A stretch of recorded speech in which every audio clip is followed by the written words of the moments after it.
அனைவருக்கும் வணக்கம். இந்த 2026ஆம் வருடத்துல ஜனவரி மாதம் எந்த மாதிரியான சிறப்பு பலன்களை கடக ராசிக்காரர்களுக்கு தரப்போகுது அப்படிங்கறத இந்த பதிவுல நம்ம டீடைலா கிளியரா பார்க்கலாம். வீடியோ ஸ்டார்ட் பண்றதுக்கு முன்னாடி ஒரு சின்ன இன்ஃபர்மேஷன் கொடுத்துறேன். அதாவது இந்த பதிவு டாபிக் வைஸா ஒரு 8 பிரிவா நான் பிரிச்சிருக்கேன். அந்த 8 பிரிவுக்குமான டைம்ல நான் டிஸ்கிரிப்ஷன்ல ஆட் பண்ணிருக்கேன். இந்த முழு பதிவையும் பார்க்க டைம் இல்லாதவங்க இந்த டைம் லைனை யூஸ் பண்ணி உங்களுக்கு எந்த டாபிக்கை பார்க்கணுமோ அது மட்டும் நீங்க கிளிக் பண்ணி பார்த்துக்கலாம். ஸோ அதுக்கான டைம்ல நான் டிஸ்கிரிப்ஷன்ல கொடுத்துருக்கேன். பிளஸ் ஃபர்ஸ்ட் கமாண்ட்லயே நான் பின் பண்ணி வைக்கிறேன். இந்த டைம் லைனை பயன்படுத்தி பயன்பெறுங்க. இப்போ இந்த ஜனவரி மாதம் 2026ஆம் வருடம் கடகராசிக்காரர்களுக்கு எந்த மாதிரியான சிறப்பு பலன்களை தரப்போகுது அப்படிங்கறத பாக்குறதுக்கு முன்னாடி இந்த மாதத்துல நமக்கு பிளானட்டரி பொசிஷன்லாம் எப்படி இருக்கு அப்படிங்கறத ஃபர்ஸ்ட் டீடைலா நம்ம அனலைஸ் பண்ணலாம். இந்த ஜனவரி மாதத்தை பொறுத்த வரைக்கும் கடகராசிக்கு பிளானட்டரி பொசிஷன்லாம் நம்ம அனலைஸ் பண்ணி பார்க்கும்போது 6, 7 இந்த இடங்கள்ல இந்த மாத கிரகங்கள் இயக்குது. மாத கிரகங்கள்லாம் ஒன்னா கூட்டா வந்து மாதத்தோட பிகினிங்ல 6ஆம் இடத்துலயும் செகண்ட் ஹாஃப்ல 7ஆம் இடத்துலயும் சஞ்சாரம் செய்யக்கூடிய ஒரு காலகட்டமா இருக்கு. அதே மாதிரி வருட கிரகத்துல கேது செகண்ட் ஹவுஸ்ல 2ஆம் இடத்துல கேது, 8ஆம் இடத்துல ராகு, பாகியத்துல சனி, 9ஆம் இடத்துல பாகிய சனியா சனி பகவான் டிராவல் ஆயிட்டு இருக்காரு. குரு 12ல வக்ரமா இருக்காரு. சோ இதுதான் வந்து இந்த ஜனவரி மாதத்துக்கான பிளானட்டரி பொசிஷன். இப்போ இந்த ஜனவரி மாத ராசி பலன்களை நம்ம டாபிக் வைஸா டீடைலா பார்க்கலாம். முதலாவதா உத்தியோகம் தொழிலுக்கு இந்த மாதம் எப்படி இருக்க போகுது அப்படின்னு நம்ம அனலைஸ் பண்ணும்போது ஃபர்ஸ்ட் உத்தியோகத்தை நம்ம எடுத்துட்டோம்னாக்கா 6ஆம் இடத்துல சூரியன், சுக்கிரன், செவ்வாய், புதன் இந்த கிரகங்கள் எல்லாம் கன்ஜக்ஷன்ல இருக்கு. இது ஏதாச்சும் பாதிப்பா இருக்கா அப்படின்னா இல்ல. உத்தியோகத்துக்கு இது ஏற்றத்தை தரக்கூடிய ஒரு மாதம் தான். உத்தியோகத்துல சுப வளர்ச்சி, சுப மாற்றம் நிச்சயமா உண்டு. ரொம்ப நாளா சம்பள உயர்வு, பதவி உயர்வு இதெல்லாம் எதிர்பார்த்து காத்துக்கிட்டு இருக்கீங்கன்னா அது இந்த ஜனவரி மாதத்துல நிறைய பேருக்கு கிடைக்கும். உத்தியோகத்துல ஒரு ஏற்றம், ஒரு சிலருக்கு இடமாற்றம், அது சுபத்துவமா இருக்கும். இது நெகட்டிவா இல்ல. வேலையில இருந்த சுமை அமைப்புகள் குறைய ஆரம்பிக்கும்.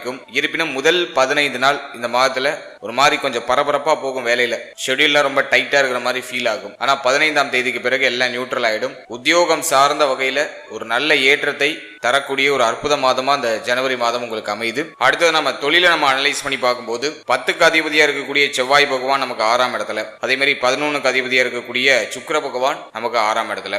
சோ இந்த காம்பினேஷனை நம்ம அனலைஸ் பண்ணி பார்த்தோம்னாக்கா தொழில ஹை லெவல்ல இன்வெஸ்ட்மெண்ட் பண்றதுக்கு இது ஃபேவரான டைம் பீரியடா தெரியல. கொஞ்சம் கவனமா இருக்கணும். தொழில கொஞ்சம் சுமை அமைப்பு வந்து நீங்க வாய்ப்பு இருக்கு. முதல் 15 நாள் தொழில் சார்ந்த விஷயங்கள்ல அவேர்னஸா இருக்கணும். ஆல்ரெடி நீங்க ஒரு பிசினஸ் பண்ணிட்டு இருக்கீங்கன்னா முதல் 15 நாள் கொஞ்சம் டல்லா போற மாதிரி ஃபீல் ஆகும். ஆனா 15ஆம் தேதிக்கு பிறகு ஒரு கணிசமான முன்னேற்றம் அப்படிங்கிறது தென்பட ஆரம்பிக்கும். அதே மாதிரி தொழில இன்வெஸ்ட்மெண்ட்ல கொஞ்சம் கேர்ஃபுல்லா இருக்கணும். இப்ப கடன் வாங்கி இன்வெஸ்ட்மெண்ட் பண்ணுவோம், கடன் வாங்கி அந்த தொழிலை நம்ம இன்னும் நல்லா எலாபரேட் பண்ணுவோம், விரிவுபடுத்துவோம் அப்படிங்கிற சிந்தனை எல்லாம் வரும். ஒரு சிலருக்கு தொழில இடமாற்றம் செய்ய வேண்டிய சூழ்நிலை உருவாகலாம். ஒரு இடத்துல இருந்து இன்னொரு இடத்துக்கு மாற்றம் பண்ணுவீங்க. இது போல ஒரு சுப மாற்றம் அப்படிங்கிறது நிகழ ஆரம்பிக்கும். இதுல ஏதாச்சும் உங்களுக்கு நெகட்டிவ் ஏதாச்சும் தென்படுதா அப்படின்னா எதுவும் இல்ல. மாற்றத்திற்கு பிறகு நல்ல முன்னேற்றம் அப்படிங்கிறது தென்பட ஆரம்பிக்கும். அதே போல இந்த மாதத்துல இன்வெஸ்ட்மெண்ட்ல ரொம்ப கேர்ஃபுல்லா இருக்கணும். ஹை லெவல்ல இன்வெஸ்ட் பண்றதுக்கு இது அட்வைசபிளான டைம் பீரியட் இல்ல. அதிகமா முதலீடு பண்ணா அதுல ஒரு சில பாதிப்புகள் வந்து நீங்க வாய்ப்பு இருக்கு. அதுலயும் குறிப்பா கடன் வாங்கி இதுலயும் முதலீடு பண்ணிடாதீங்க. அதுல கொஞ்சம் கேர்ஃபுல்லா இருங்க. மற்றபடி ஆல்ரெடி பிசினஸ் பண்றவங்களுக்கு 15ஆம் தேதிக்கு பிறகு ஏற்றம் அப்படிங்கிறது உருவாக ஆரம்பிக்கும். 15ஆம் தேதி வரைக்கும் கொஞ்சம் டல்லா போற மாதிரி ஃபீல் ஆகும். 15க்கு பிறகு நிச்சயமாக நல்ல முன்னேற்றம் தொழில தென்பட ஆரம்பிக்கும்.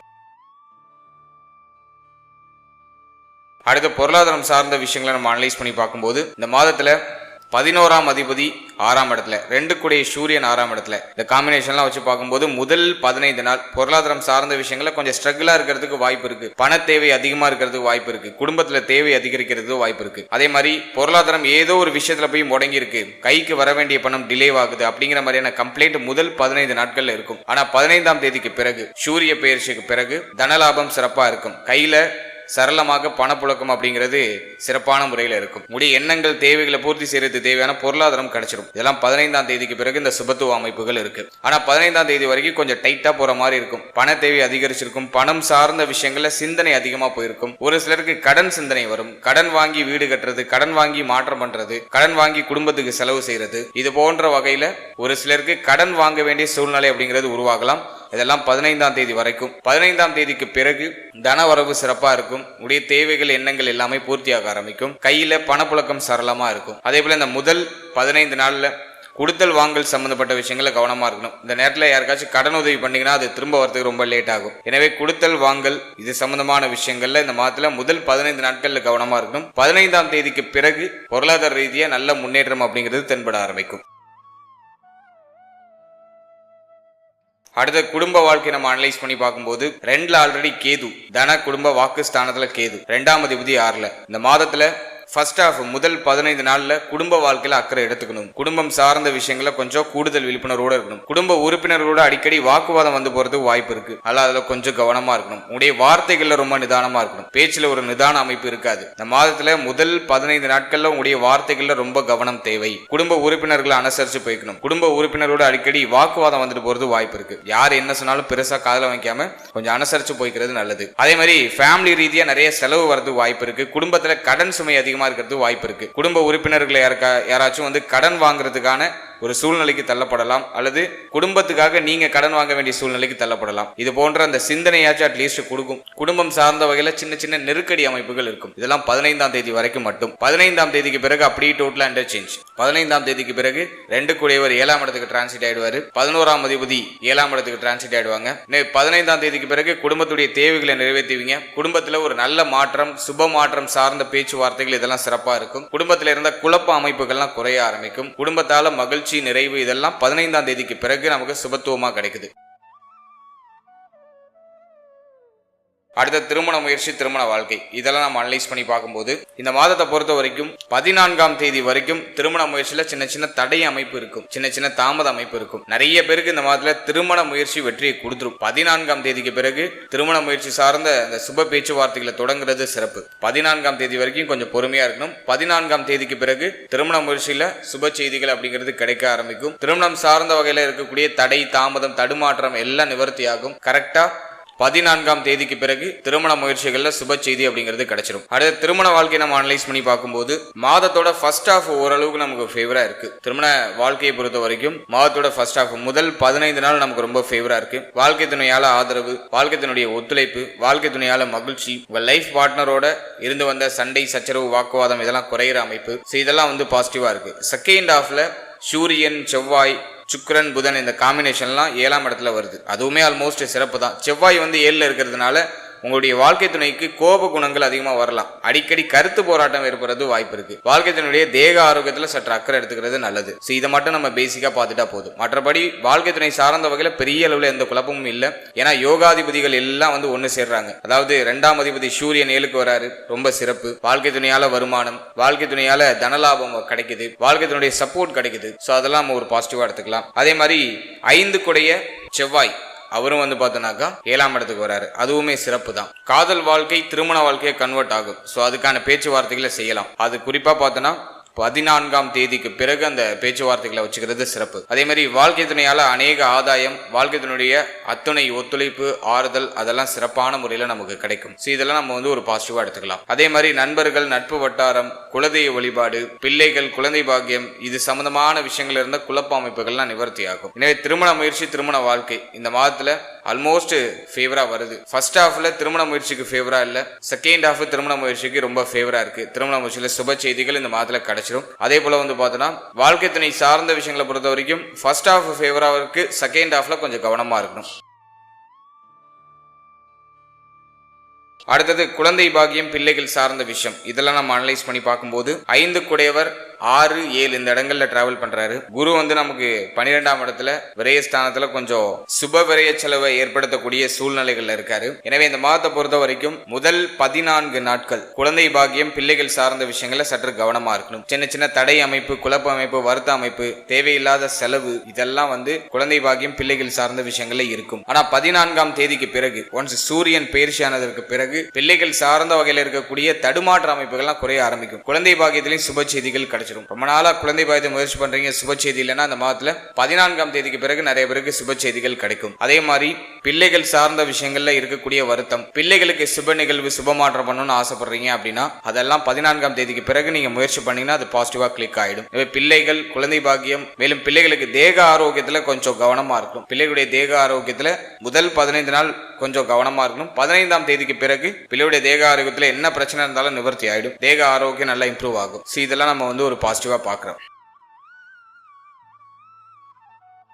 அடுத்தது ஸ்டூடெண்ட்ஸ், மாணவ மாணவிகளுக்கு இந்த ஜனவரி மாதம் எப்படி இருக்கு அப்படின்னு நம்ம அனலைஸ் பண்ணி பார்க்கும்போது 4ஆம் இடத்து அதிபதியாக வரக்கூடிய சுக்கிரன் அவர் 6ஆம் இடத்துல இருக்காரு. கல்விக்காக இடமாற்றம் உருவாக ஆரம்பிக்கும். ஜனவரியில நிறைய பேர் வந்து கல்வி சம்பந்தப்பட்ட விஷயங்கள்ல மாணவ மாணவிகள் பயணத்தை மேற்கொள்ள வேண்டிய சூழ்நிலைகள் உருவாகலாம். ஒரு முறை மாற்றத்தை சந்தித்து முன்னேற்றம் அப்படிங்கிறது நிகழ ஆரம்பிக்கும். அதே மாதிரி இந்த மாதத்தை பொறுத்த வரைக்கும் 4ஆம் இடத்து அதிபதி 6ல, கல்வியில சற்று கவனமா இருக்கணும். முதல் 15 நாட்கள்ல கல்வி சம்பந்தமான விஷயங்கள்ல சற்று கூடுதல் கவனம், விழிப்புணர்வு அப்படிங்கிறது இருக்கணும். கல்வி சம்பந்தப்பட்ட விஷயங்கள்ல கொஞ்சம் அலட்சிய தன்மை வெளிப்படுறதுக்கு வாய்ப்பு இருக்கு. அதனால ஸ்டூடெண்ட்ஸ் அன்னைக்கு உள்ள பாடத்திட்டங்களை அன்னைக்கு படிச்சிருது நல்லது. எதையும் காலதாமதப்படுத்தாம கொஞ்சம் கவனமா செயல்பட்டாலே இந்த மாதத்துல உங்களுக்கு வெற்றி உறுதி. கவனச்சிதறல் அதிகமா இருக்கிற மாதிரி ஃபீல் ஆகும். எனவே ஸ்டூடெண்ட்ஸ் இந்த மாதத்துல கொஞ்சம் உங்களுடைய சிந்தனையை ஒருமுகப்படுத்துறது முயற்சி பண்ணுங்க. அதுக்கு நீங்க மெடிடேஷன் பண்ணிட்டு உங்களுடைய படிப்பை ஸ்டார்ட் பண்றது ரொம்ப நல்லது. எனவே ஸ்டூடெண்ட்ஸ் இந்த மாதத்துல கொஞ்சம் அக்கறை எடுத்துக்கணும். இருப்பினும் 15ஆம் தேதிக்கு பிறகு கல்வி சம்பந்தமான விஷயங்கள் இருக்கக்கூடிய குழப்ப அமைப்புகள் நிவர்த்தி ஆகும். கல்வியில ஒரு ஏற்றம், முன்னேற்றம் அதெல்லாம் சிறப்பான முறையில் தென்பட ஆரம்பிக்கும். நண்பர்களால் ஆதாயம், நண்பரோடு இருந்து வந்த மன வருத்தங்கள் எல்லாம் நிவர்த்தி ஆகும். இதெல்லாம் ஸ்டூடெண்ட்ஸ்க்கு இருக்கிற ஒரு பாசிட்டிவான விஷயம். 15ஆம் தேதி வரைக்கும் கவனம் தேவை. 15ஆம் தேதிக்கு பிறகு நல்ல முன்னேற்றமும் மாற்றமும் நிகழ ஆரம்பிக்கும். புதன் 6ஆம் இடத்துல இருக்கிறதுனால மறதி அதிகமா இருக்கிறது வாய்ப்பு இருக்கு. படிக்கிற விஷயம் அடிக்கடி மறந்து போற மாதிரி ஃபீல் ஆகும். ஆனா அது டெம்பரவரி தான். 15ஆம் தேதிக்கு பிறகு உங்களுடைய மைண்ட் செட்ல நல்ல மாற்றம் ஏற்பட்டு நல்ல ஒரு பிக்கப் அப்படிங்கிறது இருக்கும். அதனால இந்த மாதத்துல 15ஆம் தேதி வரைக்கும் கொஞ்சம் கவனம் தேவை. 15ஆம் தேதிக்கு பிறகு நல்ல முன்னேற்றமும் மாற்றமும் கல்வி சார்ந்த வகையில நிச்சயமா இருக்கும். அடுத்து இல்லத்தரசிகள், பெண்களுக்கு இந்த மாதம் எப்படி இருக்கும் அப்படின்னு நம்ம அனலைஸ் பண்ணி பார்க்கும்போது, பெண்களை பொறுத்த வரைக்கும் இந்த மாதத்துல முதல் 13 நாட்கள் கொஞ்சம் கவனமா இருக்கணும். முதல் 13 நாட்கள் தேவையில்லாத மென்டலி கொஞ்சம் தேவையில்லாத ப்ரெஷர்லாம் போகலாம். குறிப்பா ஃபேமிலியில ஒரு மாதிரி சலசலப்பான அமைப்புகள் இருக்கலாம். குடும்ப உறுப்பினர்களோட ஒத்துப்போகாத அமைப்பு இருக்கும். குடும்ப உறுப்பினர்களால தேவையில்லாத மனசஞ்சலங்கள் போகலாம். குடும்ப உறுப்பினர்கள் ஆளாளுக்கு ஒன்று சொல்லுவாங்க. உங்களுக்கு அது தேவையில்லாத மன வருத்தத்தை கிரியேட் பண்றதுக்கு வாய்ப்பு இருக்கு. எனவே இந்த மாதத்துல பெண்கள், இல்லத்தரசிகள் இவங்க எல்லாம் பார்த்தோன்னா கொஞ்சம் கவனமா இருக்கணும். முதல் 13 நாட்கள் கொஞ்சம் ஆசிலேஷனா எடுத்துட்டு போகும். 13ஆம் தேதிக்கு பிறகு ஒன்ஸ் சுக்கிர பயிற்சிக்கு பிறகு இல்லத்தரசிகளுக்கு இருக்கக்கூடிய மன உளைச்சல், மன வருத்தங்கள்லாம் குறையும். சிந்தனை தெளிவு கிடைக்கும். புதிய முயற்சிகள் வெற்றியை கொடுத்துரும். குடும்பம் சார்ந்த வகையில் இருக்கக்கூடிய கவலை, வருத்தங்களுக்கு ஒரு நிவர்த்தி கிடைக்கும். இதை நம்ம ஒரு பாசிட்டிவா பாக்குறோம். அடுத்தது தேக ஆரோக்கியம். தேக ஆரோக்கியம் இந்த ஜனவரி மாதத்துல எப்படி இருக்க போகுது அப்படின்னு நம்ம அனலைஸ் பண்ணி பார்க்கும்போது, இந்த மாதத்தை பொறுத்த வரைக்கும் 6ஆம் இடத்துல முக்கியமான பிளானட்லாம் கன்ஜெக்ஷன் ஆகுது. அதனால இந்த மாதத்துல முதல் 17 நாட்கள் உங்களுடைய தேக ஆரோக்கியத்துல அக்கறை தேவை. 17ஆம் தேதிக்கு பிறகுதான் தேக ஆரோக்கியத்துல இருக்கக்கூடிய குறைகள் எல்லாம் நிவர்த்தி ஆக ஆரம்பிக்கும். 17ஆம் தேதி வரைக்கும் உங்களுடைய தேக ஆரோக்கியத்துல அக்கறை எடுத்துக்கணும். குறிப்பா முதுகு வலி, இடுப்பு வலி, ஷோல்டர் பெயின் இதெல்லாம் இருக்கிறது வாய்ப்பு இருக்கு. ஒரு சிலருக்கு கண்ணு பல்லு உபாதை போகலாம். கண்ணு பல்லு சம்பந்தமான விஷயங்கள்ல பாதிப்பு, மருத்துவ செலவு இதெல்லாம் போக வாய்ப்பு இருக்கு. அடுத்தது பார்த்தோன்னா உங்களுடைய கழிவு நீக்க உறுப்புகள்ல கொஞ்சம் கவனமா இருக்கணும். நீங்க சாப்பிட்ற உணவுல கொஞ்சம் கவனமா இருக்கணும். உணவே விஷமா மாறுறதுக்கு வாய்ப்பு இருக்கு. ஃபுட் பாய்சனிங் அப்படிங்கிற பிரச்சனை வரலாம். எனவே நீங்க சாப்பிட்ற உணவு சம்பந்தமான விஷயங்கள்ல கவனமா இருக்கணும். நல்ல ஆரோக்கியமான ஃபுட் அதிகமா எடுத்துக்கோங்க. நிறைய காய்கறி, பழ வகைகள் அதிகமாக எடுத்துக்கிறது சிறப்பு. அதுல கொஞ்சம் ஃபோக்கஸ் பண்ணிக்கிறது நல்லது. மற்றபடி இந்த மாதத்தை பொறுத்த வரைக்கும் தேக ஆரோக்கியம் சார்ந்த வகையில முதல் 17 நாள் கொஞ்சம் டஃபா இருக்கிற மாதிரி இருக்கும். 17ஆம் தேதிக்கு பிறகு தேக ஆரோக்கியத்தில் இருக்க குறைகளும் குழப்பங்களும் நிவர்த்தி ஆயிடும். அதே போல இந்த ஜனவரி மாதத்தை பொறுத்த வரைக்கும் தாயார் சம்பந்தப்பட்ட விஷயம், தந்தை சம்பந்தப்பட்ட விஷயம் இதுல எல்லாம் கொஞ்சம் கவனமா இருக்கணும். தாய் தந்தையாருடைய தேக ஆரோக்கியத்திலும் கொஞ்சம் அக்கறை எடுத்துக்கிறது சிறப்பு. அடுத்த இந்த மாதத்துல சந்திராஷ்டம தினங்கள் என்னன்னைக்கு வருது அப்படின்னு பார்க்கும்போது, இந்த ஜனவரி மாதத்துல 21ஆம் தேதி, 22ஆம் தேதி, 23ஆம் தேதி இந்த தினங்கள் உங்களுக்கு சந்திராஷ்டம தினமா வருது. இந்த தினங்கள்ல புதிய முயற்சி, புதிய மாற்றம், உடைய தேக ஆரோக்கியம், மன ஆரோக்கியம் இதுல எல்லாம் கொஞ்சம் கவனமா இருக்கணும். புதிய முயற்சி, புதிய மாற்றங்களை அவாய்ட் பண்ணிக்கிறது நல்லது. இது சந்திராஷ்டம தினம் அப்படிங்கிறதுனா மன சஞ்சலங்கள் போகலாம். இந்த தினத்துல கொஞ்சம் கவனமா இருக்கணும். தெய்வ வழிபாட்டோட நாட்களை தொடங்குறது ரொம்ப நல்லது. எனவே 21, 22, 23 இந்த தினங்கள்ல இந்த ஜனவரி மாதத்துல கொஞ்சம் கவனமா இருக்க வேண்டியது அவசியம். ஓவராலா இந்த ஜனவரி மாதத்தை பொறுத்த வரைக்கும் ஃபர்ஸ்ட் ஹாஃப் காட்டில செகண்ட் ஹாஃப் உங்களுக்கு ரொம்ப ஃபேவரா இருக்கு. மாதத்தோட முதல் கட்டத்தை காட்டிலும் 2வது கட்டம் 15ஆம் தேதிக்கு பிறகு இருக்கக்கூடிய காலகட்டம் உங்களுக்கு ஒரு வளர்ச்சி நிறைந்த காலகட்டமா இருக்கு. புதிய முயற்சி, முக்கிய மாற்றம், முக்கிய முடிவு இதெல்லாம் செகண்ட் ஹாஃப்ல வச்சுக்கிறது நல்லது. ஃபர்ஸ்ட் ஹாஃப்ல கொஞ்சம் சேஃபா ஜர்னி பண்ணுங்க. இந்த மாதத்துல நிறைய அலைச்சல் இருக்கும், நிறைய பயணம் இருக்கும். ஒரு இடத்துல நிலையா இருக்க முடியாது. 15ஆம் தேதி வரைக்கும் நிறைய பயணங்களும் அலைச்சல்களும் இருக்கிற மாதிரி ஃபீல் ஆகும். அது ஒரு மாதிரி உங்க மனநிலையை கொஞ்சம் டைட் பண்ணிக்கிட்டே இருக்கும். ஷெட்யூல் கொஞ்சம் டைட்டா இருக்கிற மாதிரி ஃபீல் ஆகும். டைமே இருக்காத மாதிரி ஒரு ஃபீல்னஸ் கொடுக்கும். எனவே கொஞ்சம் கவனம் அப்படிங்கிறது 15ஆம் தேதி வரைக்கும் இருக்கணும். செகண்ட் ஹாஃப்ல நிறைய நல்ல மாற்றங்களும், நீங்க எதிர்பார்த்த வாய்ப்புகளும் முயற்சிகளும் சிறப்பான முறையில் உங்களுக்கு ஃபேவரா அமையும். வாழ்த்துக்கள். இப்போ நீங்க இது வரைக்கும் பார்த்தது ஒரு பொதுவான கோச்சார பலன். இது உங்களுடைய ஜனனகால ஜாதகத்தில் இருக்கக்கூடிய கிரக நிலைகள், தசா புக்தி அந்தரம் இதை பொறுத்து சற்று மாறுபடும். எனவே 100% பலன்களை உறுதிப்படுத்திக்கிறதுக்கு உங்களுடைய ஜனனகால ஜாதகத்துல கிரக நிலைகள் எப்படி இருக்கு, உங்க லக்னத்துக்கு யோகருடைய தசை நடக்குதா, அவயோகருடைய தசை நடக்குதா அப்படிங்கறதெல்லாம் கொஞ்சம் அனலைஸ் பண்ணி, பாதகாதிபதி மாரகாதிபதி தசை புத்திகள் ஏதாச்சும் கிராஸ் ஆகுதா இதெல்லாம் பார்த்து, அதோட இந்த கோச்சாரத்தை நம்ம சூப்பர் கம்போஸ் பண்ணி பார்க்கும்போது இன்னும் நமக்கு ஒரு தெளிவான ஒரு கிளாரிட்டி அப்படிங்கிறது கிடைக்கும். எனவே இந்த பலன்கள் ஒரு 30% உங்களுக்கு பொருந்தி வந்தாலே பெரிய விஷயம். 100% பலன்களுக்கு உங்களுடைய ஜனனகால ஜாதகத்தையும் இந்த கோச்சாரத்தையும் சூப்பர் கம்போஸ் பண்ணும்போது ஒரு தெளிவு உங்களுக்கு கிடைக்கும். மேலும் நம்முடைய சேனல்ல இதுக்கு முன்னாடி புத்தாண்டு சிறப்பு பலன்கள்லாம் ராசிக்கும் நட்சத்திரத்துக்கும் ரெண்டுக்குமே கிளியரா ரிலீஸ் பண்ணிருக்கோம். ஸோ அந்த பதிவுக்கான லிங்கை நான் டிஸ்கிரிப்ஷன்ல கொடுக்குறேன். டைம் இருக்கும்போது செக் பண்ணி பாருங்க. அந்த பிளேலிஸ்ட் கொடுக்குறேன். டைம் இருக்கும்போது அதையும் செக் பண்ணி பாருங்க. அதுலயும் உங்களுக்கு ஒரு கிளாரிட்டி கிடைக்கும். அதே போல நம்முடைய சேனல்ல 12 ராசி, 12 லக்னம், 27 நட்சத்திரம் இதுக்கான ஜெனரல் பிரெடிக்ஷன் அப்படிங்கிறது கொடுத்துருக்கோம். உங்களை பற்றிய உங்களுடைய வாழ்க்கை பற்றிய ஒரு தெளிவு புரிதல் அந்த பதிவின் அடிப்படையில் உங்களுக்கு கிடைக்கும். ஸோ டைம் இருக்கும்போது அதையும் செக் பண்ணி பாருங்க. அந்த வீடியோக்கான லிங்க் எல்லாம் டிஸ்கிரிப்ஷன்ல இருக்கு. மேலும் நம்ம சேனலை நீங்க என்ன சப்ஸ்கிரைப் பண்ணலைன்னா மறக்காம சப்ஸ்கிரைப் பண்ணிக்கோங்க. அப்படியே பக்கத்தில் இருக்க பெல் சிம்பிளை கிளிக் பண்ணி நோட்டிபிகேஷன் ஆன் பண்ணி வச்சுக்கோங்க. அப்பதான் நாங்க போற இது போல இன்ஃபர்மேட்டிவான வீடியோக்கள் உங்களுக்கு உடனுக்குடன் நோட்டிபிகேஷனாக கிடைக்கும். வீடியோ பிடிச்சிருந்தா ஒரு லைக் பண்ணுங்க. உங்க ஃபேமிலி அண்ட் ஃப்ரெண்ட்ஸ் கூட ஷேர் பண்ணிக்கோங்க. மீண்டும் ஒரு புதிய பதிவோடு உங்களை சந்திக்கிறேன். அது வரைக்கும் very limited time. So be cool, stay happy, stay healthy and enjoy. வாழ்த்துக்கள். நன்றி.